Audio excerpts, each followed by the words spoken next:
Good morning, I'm Bryce Kirkpatrick. I'm the turf director here at Real Turf Solutions, and I just kind of wanted to come to y'all this morning and go over. I know we've all been experiencing this rain for the last couple of days, and just kind of want to talk about a few things that excessive moisture in the soil can cause issues in your yard if you don't have the proper drainage, or if your yard's staying kind of wet due to the soil conditions you may have.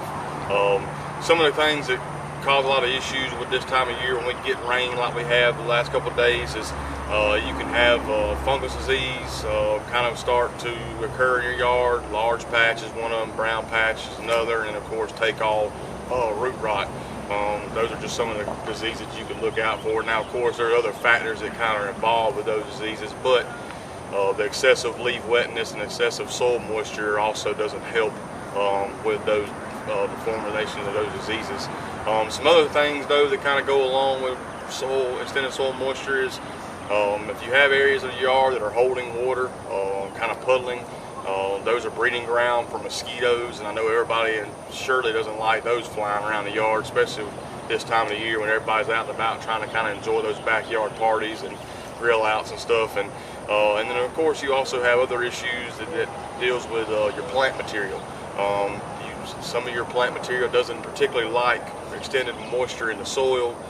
It can cause root rot issues with your trees, root rot issues with your plant material around the house.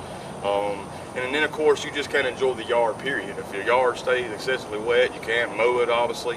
And then, of course, you can't enjoy that backyard atmosphere of playing football or whatever with the family. Then there's some solutions to fixing those issues. There's a lot of drainage options, especially if you know where the source of the water is coming from, whether it's downspouts off the house, running down the driveway, or you have some low spots in the yard that everything kind of seems to funnel to.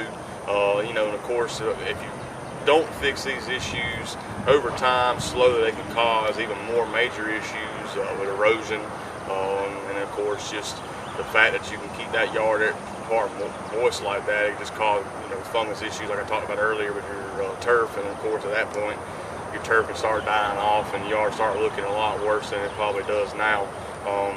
But if you have any questions, concerns, or you have any ideas of what you may want to do to kind of help reduce the amount of moisture in your soil, just give us a call. We'll be glad to come out and take a look at it, come up with an idea, and give you somewhat of an idea of what we can do and what we can do to kind of fix those issues. Thank you.